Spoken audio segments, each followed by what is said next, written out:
Fala, nono ano, tudo bem com vocês? Hoje nós vamos começar um assunto um pouquinho novo, que é evolucionismo, né? Só a minha parte preferida aqui, né? Modéstia à parte, adoro falar de evolução. É, e nós vamos começar então falando sobre, inicialmente, as ideias, né? Evolução tem a ver com a origem da vida, então as ideias de como que a vida surgiu na Terra. A gente tem duas grandes vertentes de ideias, né? Uma é a de que uma inteligência superior, algo divino, né? Um ser divino criou, né? Todos os seres, todas as coisas, todos os seres vivos da forma como eles são e eles ficaram assim para sempre, né? Até hoje. Então a gente pode chamar isso de fixismo porque os organismos ficam fixos naquele formato sempre, ou de criacionismo porque teve alguém que criou dessa forma, né?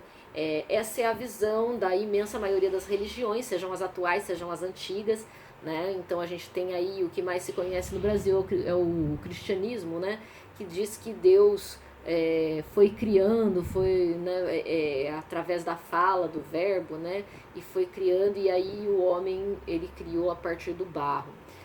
Muito parecido é a ideia da criação do homem pelos gregos antigos, que falavam que um dos deuses, né, os gregos são politeístas, tem muitos deuses, o deus Prometeu teria criado o homem do barro. E outras religiões são diferentes, né? Os nórdicos achavam que o Odin tinha criado da madeira. Então ele pegou a madeira de uma árvore para criar o homem, de outra árvore para criar a mulher. Os maias, que já não existem mais, né, acreditavam que o deus deles tinha feito o ser humano do milho. Né? E ainda existe hoje, por exemplo, o hinduísmo lá na Índia, que também existem muitos deuses que acreditam que todas as coisas surgiram da meditação de Brahma. Né? Existem três deuses principais: o Brahma é o criador, o Vishnu, que é o mantenedor, né? Que ele mantém o equilíbrio das coisas, e o Shiva, que é o transformador. E o destruidor de demônios também, enfim, tem várias coisas, né, para cada um dos deuses. Então, a maioria das religiões, né, tem essa ideia de um ser divino que criou as coisas do jeito que elas são. Algumas religiões não, né?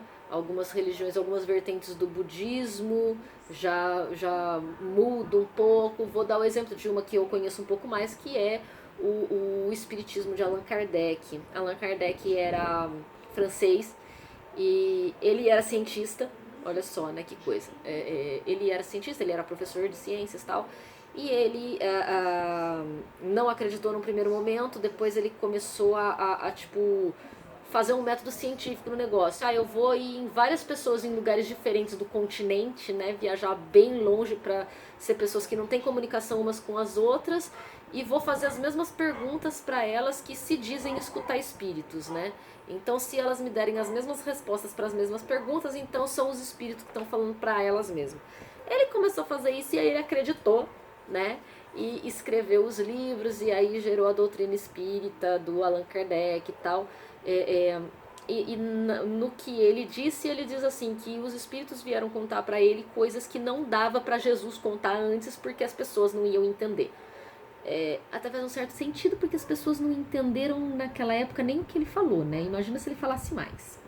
Tem coisa que não entenderam até hoje, tipo amar o próximo, né? Enfim, tô falando de evolução, esquece.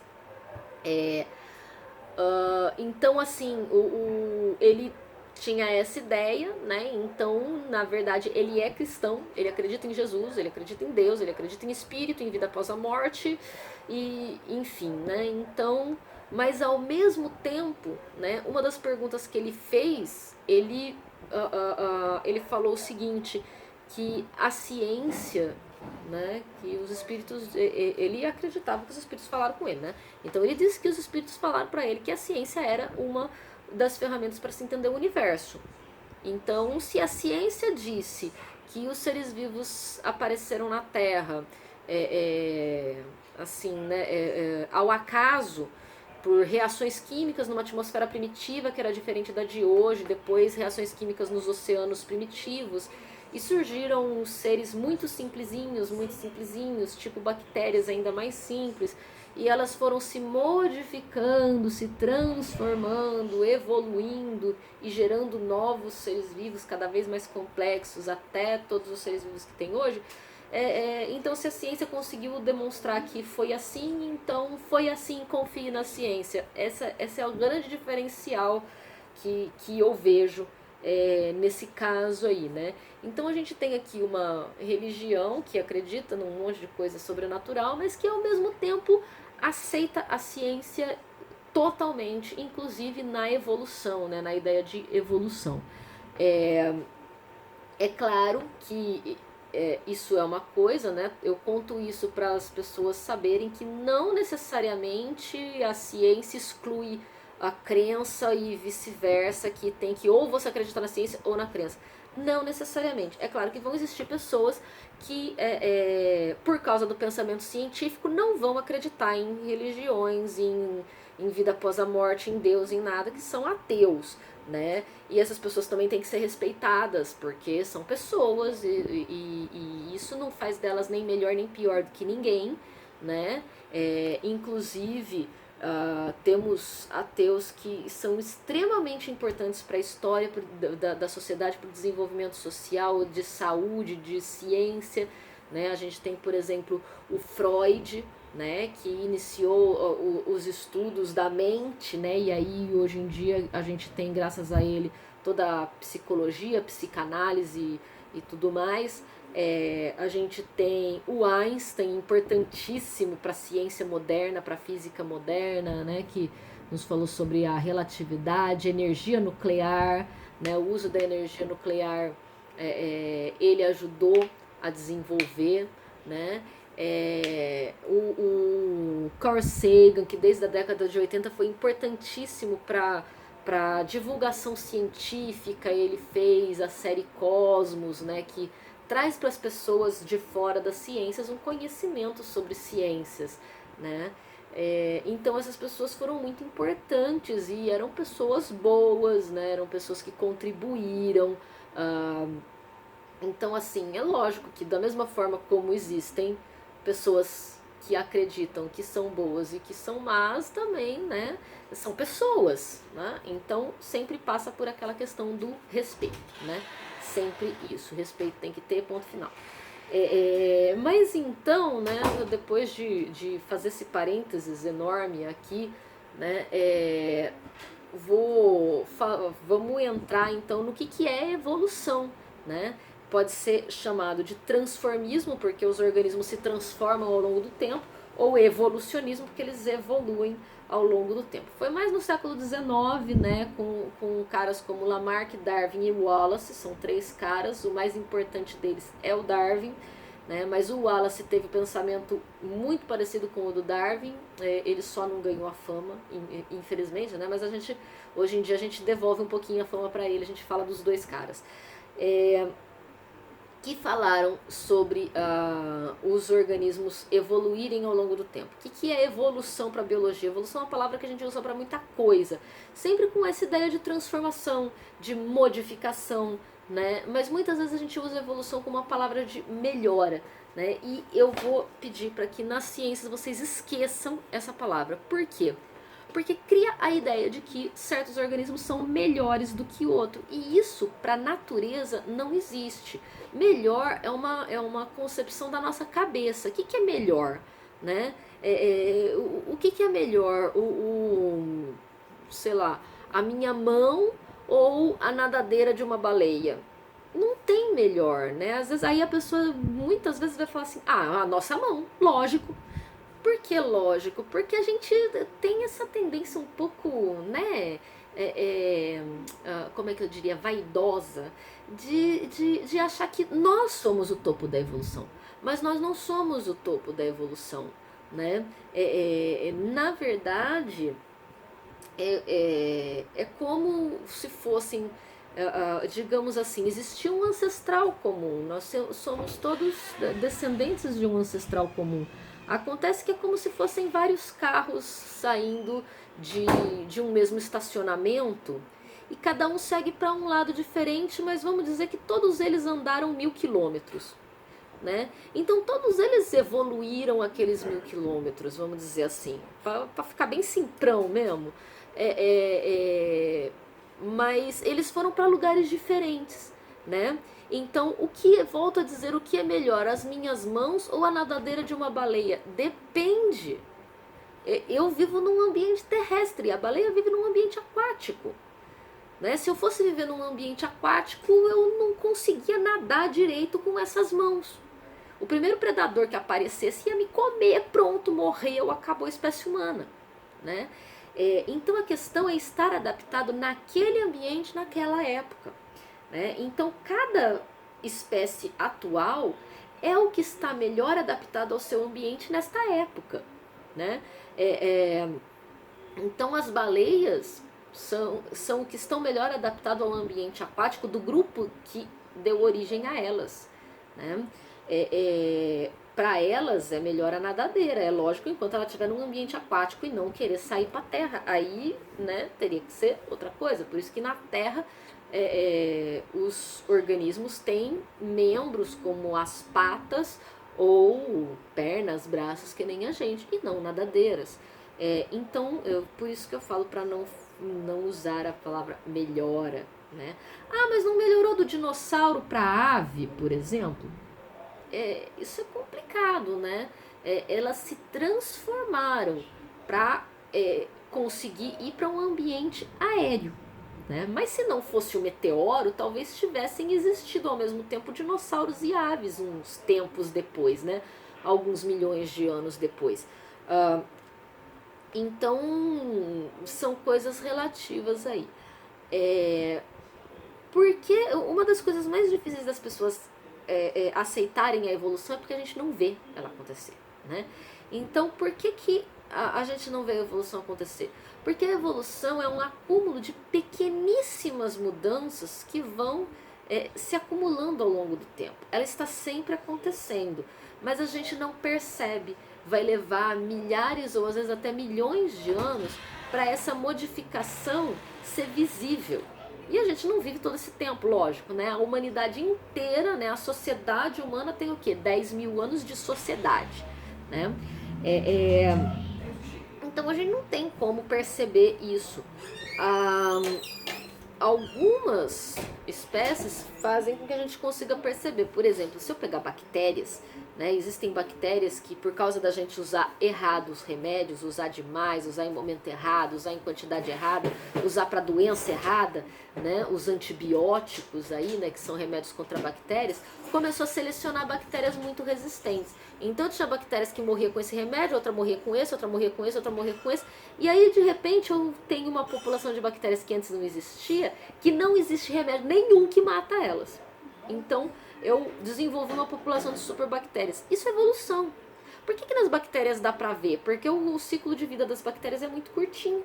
E porque a gente influenciou diretamente, né? Usando aí os remédios, tá? Então, evolução é a mudança dos organismos ao longo do tempo. É o acúmulo dessas mudanças. E aí a gente fala um pouquinho sobre como eles evoluem, né? Então eu falei de 3 caras, Lamarck, Darwin e Wallace. O Lamarck foi um pouco antes, né, que falou sobre a evolução, e ele falava algumas coisinhas sobre evolução que foram descartadas. E aí a gente vai falar de Lamarck para saber por quê. Porque de vez em quando a gente ainda usa umas falas que são da época desse cara. Por exemplo, ele dizia que De novo no vídeo do 9º ano a gata passando aqui, ó. Já é o 3º seguido, hein? Ela gostou do 9º ano. Ou gostou do assunto. Então, assim, uma das coisas que o Lamarck falava era que a característica do ambiente forçava o organismo a se modificar. Forçava. Então, por exemplo, um animal aquático passa a viver num ambiente terrestre e isso vai forçar ele a desenvolver patas. Vai forçar. Ou o camaleão lá, ele vai para um ambiente de outra cor, força ele a ficar de outra cor. às vezes, quando a gente fala, né, que por exemplo, né, eu já ouvi essa ideia, né, um aluno meu uma vez perguntou para mim porque ele viu numa reportagem, não sei, uma reportagem, um vídeo de curiosidade em algum lugar, ele viu que a pessoa falou assim que de tanto a gente usar os dedos assim no celular, nos aparelhos eletrônicos, vai acabar ficando com os dedões grandes, né, mais compridos, para ficar mais ágil. E que por causa da poluição, nós íamos desenvolver dois pares de pulmões. Isso é extremamente lamarquista, é isso que eu estou falando, né? No caso dos pulmões, a poluição do ambiente vai forçar o nosso organismo a nas próximas gerações nascerem com dois pulmões. Isso é bem absurdo, né?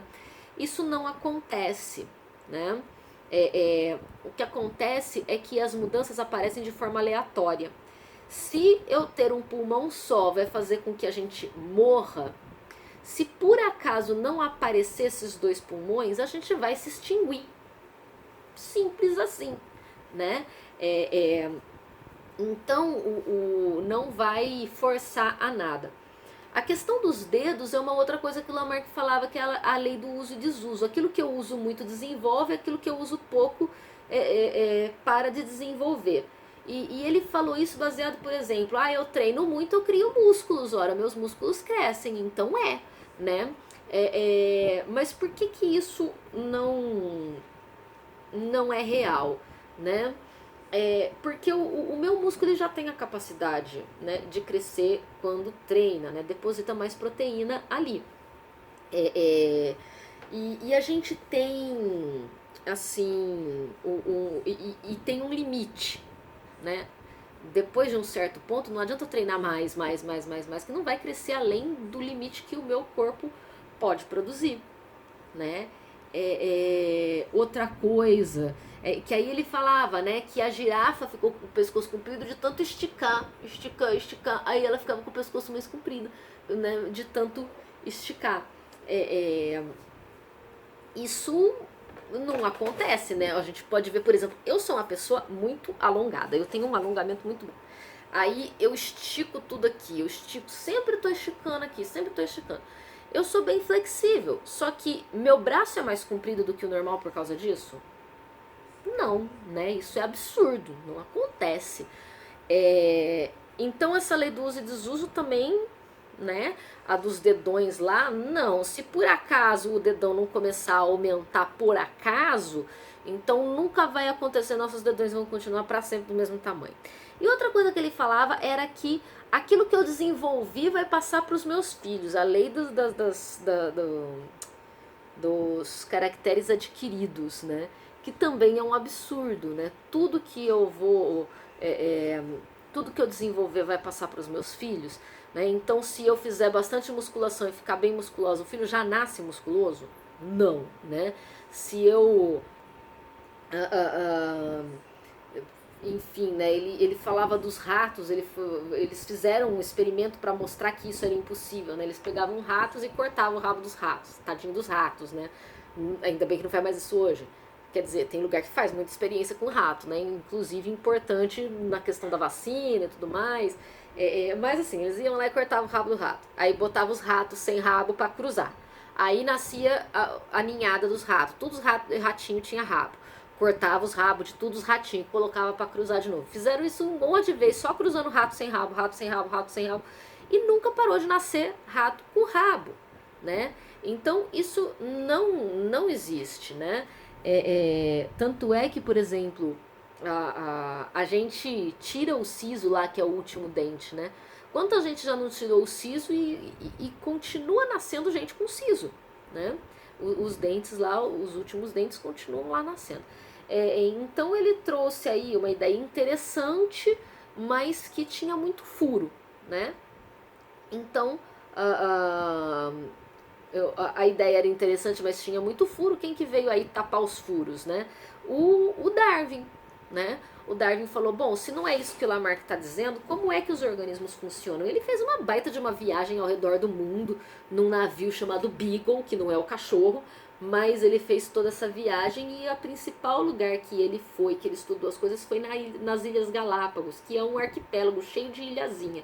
E ele viu várias coisas ali, né? Ele viajando também viu fósseis, também viu essa coisa de que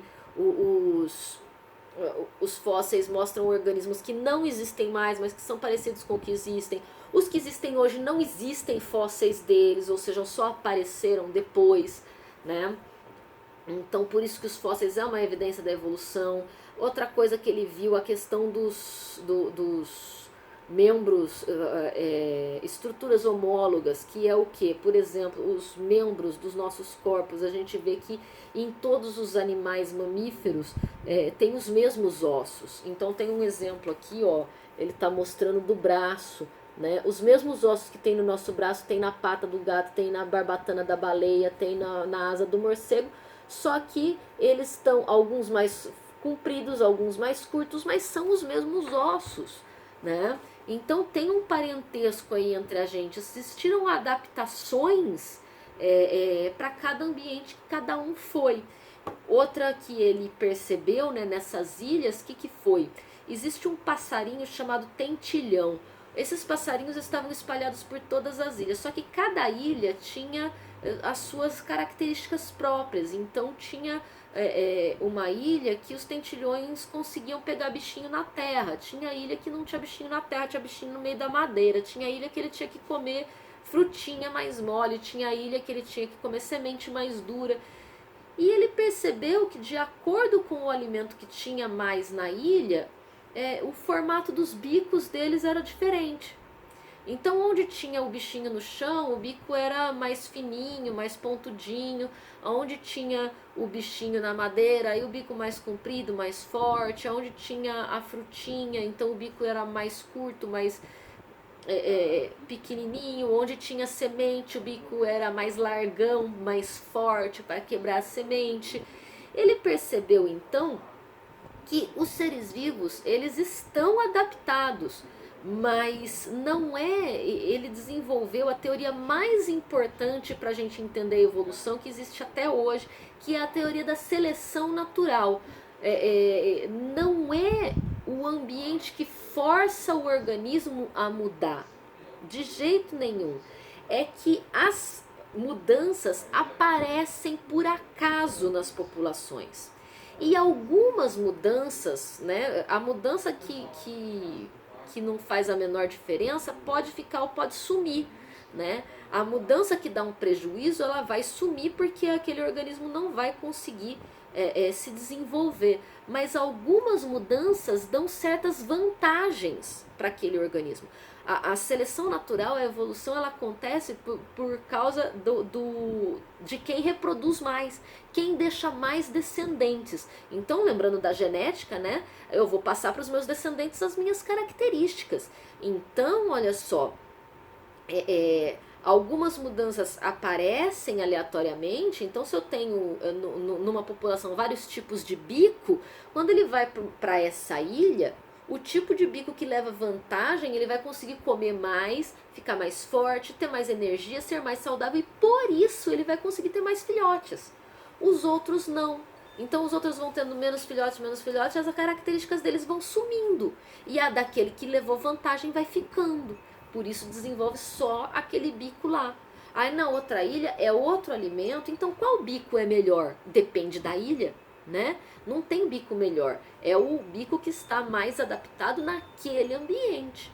O bico fino é melhor, é mais adaptado aqui. Aqui é mais adaptado o bico largo. Então aqueles que tinham bico fino foram morrendo de fome ou foram ficando fracos, não conseguiam deixar tantos filhotes, né? E aqueles que tinham bico largo conseguiam se alimentar bem, tinha bastante energia, fazia muito filhote. E aí passava a característica do bico largo para frente.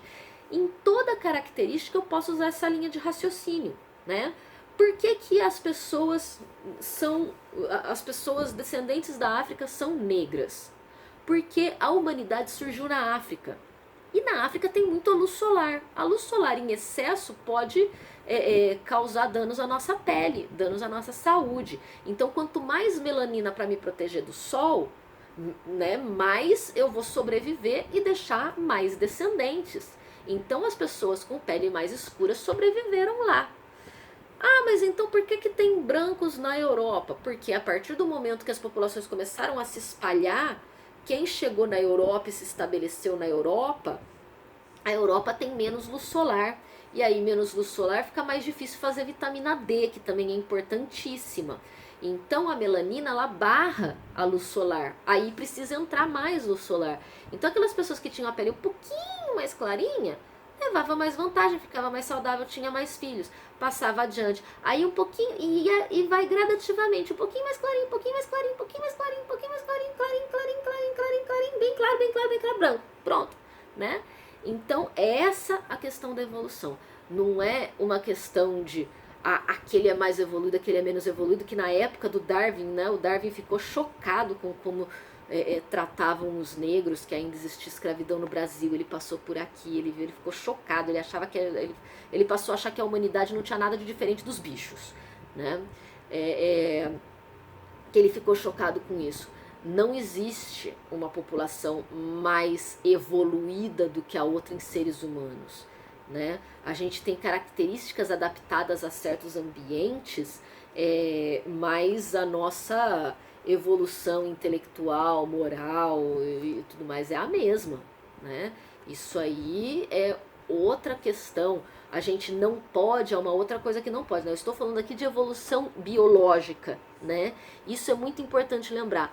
Não misturem as áreas, não levem a biologia para uma área social, né? Que foi o que eles fizeram na época do Darwin. Eles levaram a biologia para a sociologia e aí começaram a falar que então os negros eram menos evoluídos que os brancos, então eles eram mais próximos de animais e não sei o que, e aí eles começaram a acreditar, e aí, tá vendo, eles são menos inteligentes, eles são menos capazes, né? E aumentou, já tinha o racismo, né, que a religião trouxe uma ideia de que os negros não tinham alma, e já tinha o racismo, e aí começou a falar, tá vendo, é cientificamente comprovado. Não misturem as coisas, tá? Eu tô falando de evolução biológica, a evolução social é totalmente outra coisa. A evolução social é exatamente como os carros, né? Cada um foi para um lado diferente. Cada um aprendeu muitas coisas e coisas muito importantes dentro da sua sociedade, do seu ambiente, mas todos têm as mesmas capacidades, né? Então não vamos misturar as coisas, tá? Mas para características físicas, biológicas, eu posso colocar essa explicação da seleção natural em qualquer característica física, em qualquer característica biológica, tá? Por favor, biológica, lembrando sempre disso, beleza? Então, é isso, né? Essa questão aí da evolução. Na evolução a gente sempre vai falar de... a gente sempre vai falar de seleção natural. E a genética entra onde nisso? Ora, na época ele não tinha como saber de genética, mas a genética só veio provar a evolução, né? Porque quando eu tenho uma característica vantajosa, essa característica vantajosa está na onde? Em um gene. E aí, quanto mais filhotes eu tenho, mais chances eu tenho de passar esses genes para eles, né? Então é isso.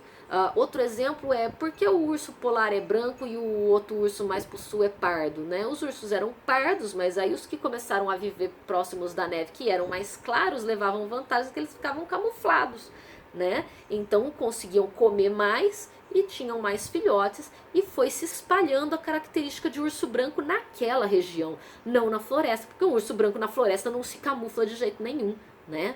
Então vamos fechar aqui com essa coisa importantíssima que é a seleção natural, e essas características vantajosas são passadas através dos genes que são passados pelos nossos gametas dos pais para os filhos, né? Então tem a probabilidade de passar esse ou aquele gene, mas tem também a vantagem que ele vai levar no ambiente, então quantos descendentes ele poderá ter, beleza? É isso, gente. Ficou longo porque é um assunto extenso, um assunto complexo e é um assunto que eu gosto muito. Vocês têm aí bastante exercíciozinhos para fazer e na próxima semana eu corrijo eles, tá certo? Então, até lá. Tchau!